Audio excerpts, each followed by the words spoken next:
औज़ुबिल्लाहि मिनश्शैतानिर्रजीम बिस्मिल्लाहिर्रहमानिर्रहीम। अस्सलामु अलैकुम दोस्तों, अगर हम इस हाथ को देखें तो इस हाथ पर जो दिमाग की लकीर है वो एक्स्ट्रा ऑर्डिनरी है।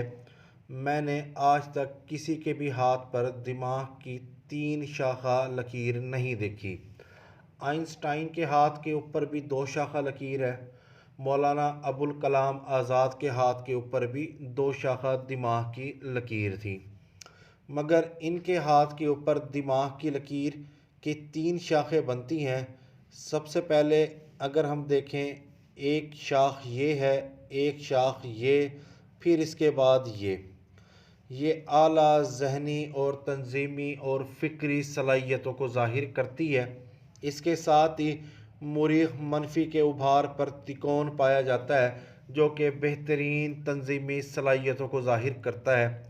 और इसके साथ अगर हम देखें, सन लाइन के साथ भी एक क्रॉस है जो कि शोहरत को तक़वियत देता है। अगर हम इनके हाथ के ऊपर किस्मत की लकीर को देखें तो किस्मत की लकीर माउंट ऑफ जुपिटर पर जाती है, जो कि इक़्तिदार को ज़ाहिर करती है, या जो हमारी ज़िंदगी है उसमें आला मकाम तक पहुंचने को ज़ाहिर करती है। आप किसी भी फील्ड में हो, अगर आपकी किस्मत की लकीर माउंट ऑफ जुपिटर की तरफ जाती है तो आप उस फील्ड के राजा महाराजा बनेंगे। अगर हम ज़िंदगी की लकीर की बात करें तो ज़िंदगी की लकीर एक जगह से टूटती है, तो इनको फांसी की सज़ा भी सुनाई गई थी।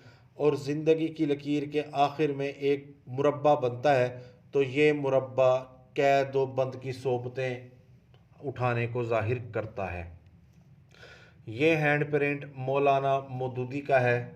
इनकी ज़हनी सलाहियतें बहुत कमाल की हैं। इनका जो इल्म है वो बहुत कमाल है, इसमें कोई दो राय नहीं।